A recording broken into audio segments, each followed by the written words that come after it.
everyone, Miss Adams back here with starting for the day. So I worked the other day on my clay, so I've put everything aside, and what I'm going to do now is, if you forgot to clean up your surface before you, or as you were putting your clay away the other day, what I want you to do is just take this, the rounded edge, this is your steel smoother, metal rib, and use the rounded edge. What you're not doing is holding it perpendicular. That's not it. Don't do that. It hurts my ears, but you'll be at home doing it, so you do it however you please, but this is the proper way. So I'm going to get off as much dry clay as I'm able, lift that up on here, and just go throw it out. The next thing you want to do is, now what we did before is to store our clay. We poked some holes in it. We filled it with some water about halfway up in those holes so that the clay would re-moisturize and stay moist in the bag. I open it up today, and as you can see, oh yes, it is still very, very soft.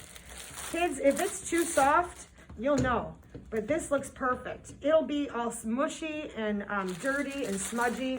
So let's pull up our sleeves here and get to work. We've got holes in here. What we don't want is these holes to be in here, because you know that's going to cause an explosion in the kiln. In order to get rid of all these potential air bubbles, we are going to re-knead, and this is how you start every day.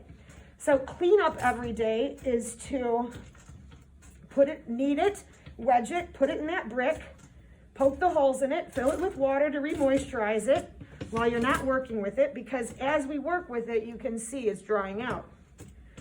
If your clay starts getting cracks in it, it means it's too dry. Just stop for the day, poke holes in it, put the water in it, re-moisturize it. You will eventually know the perfect amount. It's, nothing in ceramics is an exact science. It's all just kind of, well, at least for me, it was trial and error. So again, spiral, kneading, pushing down on this, and let's wedge it.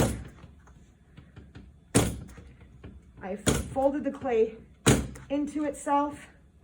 This is slamming out, hopefully popping any air bubbles I have in there. Let's look at that. I'll grab my wire cutting tool,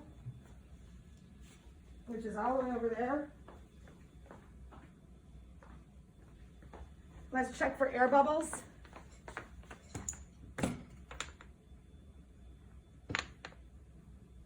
No air bubbles, super smooth. So this is how you're going to start the beginning of your day. And if you're gonna make coils, what you wanna do is we'll cut this, see? You can see there's an air bubble in there. So maybe, look at that. There's an air bubble in there also. I'm gonna go ahead and need to re-knead and re-wedge this, and we'll get back to making coils in the next video.